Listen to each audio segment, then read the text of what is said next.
গুপি বাঘা দেখেনি এমন বাঙালি খুঁজে পাওয়া মুশকিল।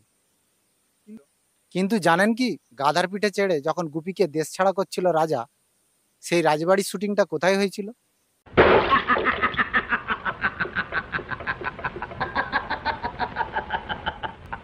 একে গাধার পিঠে তুলে গ্রামের বাইরে বার করে দিয়া। অনেকেই বলে ওটা হাজারদুয়ারি, কিন্তু আসল লোকেশনটা হলো বীরভূম জেলার হেতমপুরের রঞ্জন প্যালেস। সিনেমায় যেটা রাজবাড়ি ছিল সেটা সত্যিই একটা জমিদার বাড়ি।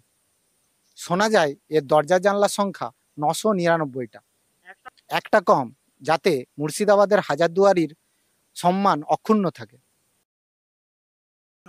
এই রাজবাড়ির ইতিহাসও কম সিনেমাটিক নয়। প্রথমে ছিলেন রাধানাথ চক্রবর্তী, একজন দারুণ প্রশাসক। পরে নিজেই হয়ে ওঠেন তিনি জমিদার। ইংরেজরা তাকে মহারাজ উপাধি দেন। তার প্রপৌত্র রামরঞ্জন 1905 সালে তৈরি করে এই রাজপ্রাসাদ, যেখানে গুপি বাঘার পাশাপাশি সত্যজিৎ রায়ের আরো অনেক সিনেমার এখানে শুটিং হয়েছে।